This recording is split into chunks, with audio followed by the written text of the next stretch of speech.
Hello students, we were discussing traditional methods of performance appraisal. Under this method, today we will discuss force distribution method. What is force distribution method? This method compels the rater to distribute the employees on all points on rating scale, say 1 to 5. ये method क्या करता है? Rater को इस बात के लिए compel करता है कि संस्था में जितने भी एम्प्लॉयज़ हैं उन्हें रेटिंग स्केल पे जितने पॉइंट्स हैं उनके बीच में डिस्ट्रीब्यूट करना है।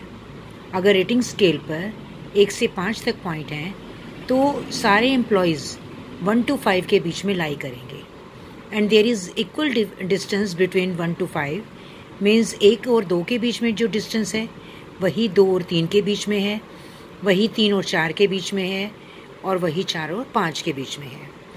तो अगर हम इस तरीके से एम्प्लॉयज़ के परफॉर्मेंस को डिस्ट्रीब्यूट करते हैं तो जो कर्व बनेगा that will be normal distribution curve. देखिए इस क्वेश्चन में क्या कहा गया है, इसमें एक एग्जांपल लिया गया है जिसमें रेटर को कहा गया कि आपने 10% एम्प्लॉयज़ को आउटस्टैंडिंग दिखाना है, 20% are above average, 40% are average employees and 10% are poor. अगर हम इस तरीके से डिस्ट्रीब्यूशन करते हैं जैसा कि रेटर को कहा गया तो उस तरीके से डिस्ट्रीब्यूशन करने पर नॉर्मल कर्व बनता है। राइट हैंड साइड में, बिल्कुल राइट हैंड साइड में जो 10% एम्प्लॉयज़ हैं they are outstanding, 20% employees above average हैं और जो 40% टोटल एवरेज एम्प्लॉयज़ कहे गए हैं उनमें से 20% अबव एवरेज हैं और 20% एवरेज एम्प्लॉयज़ हैं। तो ये दोनों मिलके 40% एवरेज एम्प्लॉयज़ हो गए, 10% आर पुअर एम्प्लॉयज़। तो इसमें हम देखते हैं कि जो रेटर है उसको अपनी तरफ से कोई चॉइस नहीं है कि वो अपने हिसाब से, अगर उसको लगता है कि कोई एम्प्लॉई बहुत अच्छा वर्क कर रहा है या ज़्यादा पुअर वर्क कर रहा है तो अपने हिसाब से किसी भी रेट के बीच में वर्कर को नहीं डाल सकता। जो रेट्स उसको दी गई हैं उन्हीं के बीच में उसे एम्प्लॉयज़ को डालना होगा। Therefore this method is called force distribution method. इस मेथड की क्या विशेषताएं हैं कि ये जो मेथड है वो रेटर की बायसनेस को कम करता है और लीनियंसी इफेक्ट को भी कम करता है। रेटर की बायसनेस कैसे कम होती है? क्योंकि वो अपनी मनमर्जी से किसी एम्प्लॉय को अच्छा या बुरा नहीं कह सकता, कहीं भी किसी स्केल पे नहीं डाल सकता। जो रेट्स उसको दिए गए हैं, जो स्केल उसको दिए गए हैं उन्हीं के बीच में उसे एम्प्लॉयज़ को रखना होगा। इस मेथड का डिमेरिट ये है कि कई बार ये इस मेथड के हिसाब से एम्प्लॉयज़ को की परफॉर्मेंस को डिस्ट्रीब्यूट करना बड़ा अनरियलिस्टिक हो जाता है। So this is about force distribution. Next method is critical incident method. This method focuses on certain critical behavior of an employee that makes all the difference between excellent and poor performance on a particular job. ये method क्या करता है? Critical situation के समय एक employ किस तरीके का बिहेव करता है उसके बेसिस पे हम उसकी परफॉर्मेंस को मेज़र करते हैं कि उसने एक्सीलेंटली काम को किया है या फिर उसकी जो परफॉर्मेंस है दैट इज़ पुअर। अब क्रिटिकल सिचुएशन किसी भी तरीके की हो सकती है। क्रिटिकल सिचुएशन में B favourable, it may be unfavourable. Unfavourable situation क्या है? जैसे मान लीजिए प्रोडक्शन के ऊपर बैन लग गया, जैसे बीच में एक बार मैगी की जो मैगी के प्रोडक्ट के ऊपर मैगी को काफ़ी क्रिटिसाइज़ किया गया और फिर उसके ऊपर बैन लग गया था। तो ये क्रिटिकल सिचुएशन है और जो अनफेवरेबल भी है। इसी की तरीके से आजकल कैडबरी के ऊपर भी ये केस चला हुआ है कि उसके बहुत सारे जो प्रोडक्ट हैं उनके अंदर मिलावट है और वो प्योर नहीं है। तो इस तरीके की जब अनफेवरेबल क्रिटिकल सिचुएशंस आती हैं उस टाइम पर आपके एम्प्लॉय का बिहेवियर कैसे रहता है? क्या वो घबरा जाता है, इम्पल्सिव हो जाता है या डिसीज़न नहीं ले पाता? तो जैसे भी उसका बिहेवियर होगा इन क्रिटिकल सिचुएशंस में उसके बिहेवियर को रेटर एक पेपर के ऊपर नोट कर लेता है। इसी तरीके से फेवरेबल सिचुएशन भी हो सकती हैं। फेवरेबल सिचुएशन कैसे? मान लीजिए आपके प्रोडक्ट की डिमांड अचानक बहुत ज़्यादा बढ़ जाती है, आपका प्रोडक्ट लाइमलाइट में आ जाता है, तो ऐसे सिचुएशन का फ़ायदा उठाने के लिए वो किस तरीके से काम करता है, किस तरीके से डिसीज़न लेता है, उस टाइम किस तरीके से वो डिसीज़न लेके भी एक्ट करता है, उस चीज़ को भी रेटर के द्वारा नोट कर लिया जाता है और एक पेपर के ऊपर लिख लिया जाता है। तो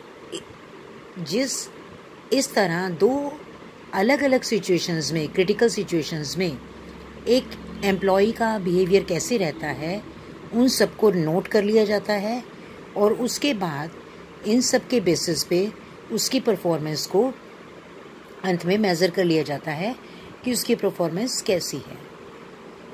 इस मेथड का मेरिट ये है कि it evaluates the actual job behaviour. ये एम्प्लॉय के जॉब के टाइम उसका बिहेवियर कैसा रहता है, उसकी डिसीजन मेकिंग पावर कैसी रहती है, उस चीज़ को इवेल्यूएट करता है, उसके पर्सनल ट्रेट को इवेल्यूएट नहीं करता। ये चीज़ इस मेथड की काफ़ी अच्छी है।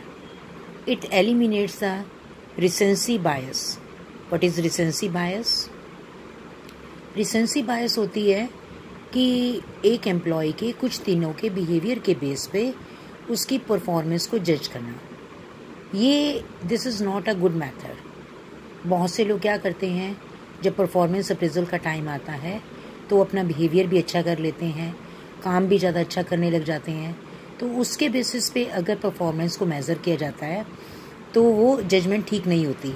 लेकिन इस मेथड के अंदर काम के टाइम एम्प्लॉय का बिहेवियर कैसा है, उन बेसिस पे उसके बिहेवियर को मापा जाता है, तो इट्स अ गुड मेथड। इसकी डीमेरिट्स क्या हैं?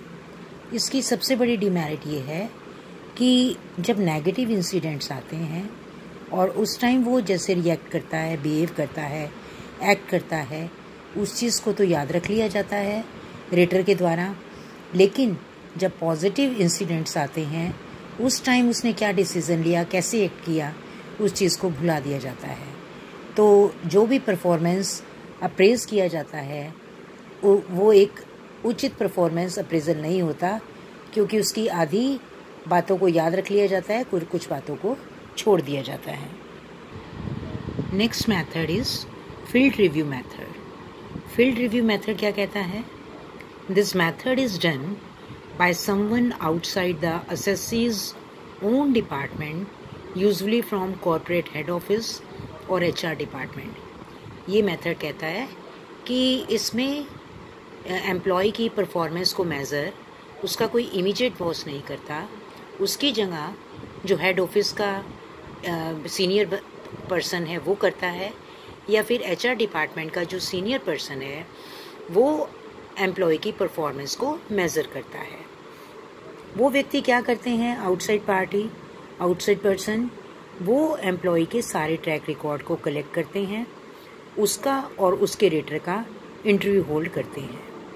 इस मेथड को जनरली तब यूज़ किया जाता है जब आपने अपने एम्प्लॉय को प्रमोशन देनी होती है, तब आप इस मेथड को यूज़ करते हैं। इस मेथड की खासियत क्या है कि अगर आपने अपने एम्प्लॉय को अलग अलग फैक्ट्री में या अलग अलग पोस्ट पे अलग अलग पद के लिए अपॉइंट करना है, प्रमोट करना है, तो इस मेथड के बेस पे आप अच्छी तरीके से उस पर्सन की परफॉर्मेंस को मेज़र कर सकते हैं और उसे उचित पोस्ट पे अपॉइंट कर सकते हैं। इसका डिमेरिट क्या है? Outsiders are not familiar with the actual working condition. जो आउटसाइड व्यक्ति है उसने अपने सारे साल किस तरीके का काम किया उस बात से परिचित नहीं है और उसको रेट कर देते हैं, उसकी परफॉर्मेंस को अप्रेज कर देते हैं, जो कि उचित नहीं है। फॉर एग्ज़ाम्पल, एक स्टूडेंट के रिज़ल्ट के बेस पर आप उसको जज कर रहे हो कि वो किस तरीके का स्टूडेंट है, जबकि ज़रूरी क्या है कि ये देखा जाए कि सारे साल क्लास के अंदर उसने किस तरीके की परफॉर्मेंस उसकी रही, वो उसकी परफॉर्मेंस को मेज़र करने का ज़्यादा बेटर तरीका होगा। इसी तरीके से employees actual performance is not observed, rather interview taken. उसकी एक्चुअल परफॉर्मेंस को नहीं देखा जाता सारा साल, बल्कि उसको इंटरव्यू के बेस पे जज किया जाता है। जैसे जनरली हम देखते हैं, जब भी किसी टीचर को रखना होता है तो उससे इंटरव्यू में 1-2 क्वेश्चंस पूछ ली जाते हैं, डेफिनेशंस पूछ ली जाती हैं सब्जेक्ट से रिलेटेड, और उसी के बेस पे ये तय किया जाता है कि उसको रखा जाए या नहीं रखा जाए। This is not a good method. उसकी परफॉर्मेंस को क्लासरूम टीचिंग के बेस पे जज किया जाना चाहिए कि वो टीचर क्लास में किस तरीके से बच्चों को पढ़ा पा रहा है। इस चीज़ का जानना ज़्यादा ज़रूरी है। तो इस तरीके से, क्योंकि इस मेथड में उसका इमीडिएट बॉस या एक सुपरवाइज़र या एक फॉरमैन जो उसको लगातार देख रहा है, उसके काम को जांच रहा है, वो उसकी परफॉर्मेंस को जज नहीं करता, बल्कि एक आउटसाइड पर्सन उसकी परफॉर्मेंस को जज करता है, तो ये एक बहुत अच्छा मेथड नहीं है। Performance test method. With a limited number of jobs, employees' assessment may be based upon a test of knowledge or skills. बहुत सी जॉब्स ऐसी होती हैं जिसमें एम्प्लॉयज़ को जज किया जाता है रिटन टेस्ट के बेस पे, और उस रिटन टेस्ट में उसकी नॉलेज और उसको स्किल को जांचा जाता है। ये जो टेस्ट है ये रिटन भी हो सकता है, और ये जो टेस्ट है वो प्रैक्टिकल भी हो सकता है। प्रैक्टिकल टेस्ट में क्या किया जाता है, उस पर्सन को कहा जाता है कि आप प्रोडक्ट को बेच कर दिखाएं या फिर कंज्यूमर को कन्विंस करके दिखाएं। तो ये जो मेथड है बेसिकली एक आसान मेथड है, जिसमें जो एम्प्लॉई है उसको रिटन टेस्ट देकर या उसका प्रैक्टिकल टेस्ट लेकर उसके बेसिस पे उसकी नॉलेज और उसके स्किल को जांचा जाता है और उसकी परफॉर्मेंस को अप्रेज किया जाता है। बस ज़रूरी ये है कि जो टेस्ट लिया गया है वो रिलायबल होना चाहिए और वैलिड होना चाहिए। इस मेथड की विशेषता ये है कि इस मेथड से उस पर्सन की पोटेंशियल का भी पता चलता है। जब वो रिटन टेस्ट देगा तो उससे ये भी पता चलता है कि उसको जॉब की नॉलेज कितनी है, कितना उसके अंदर स्किल है। इसका मेथड का नुकसान ये है, डिमेरिट ये है कि इस मेथड में टेस्ट को तैयार करने और उसको जांचने, इस सब की जो कॉस्ट है वो काफ़ी ज़्यादा आ जाती है। तो स्टूडेंट्स, ये थे 4 और methods, traditional methods of performance appraisal. Remaining methods will be discussed in the next video. Thank you.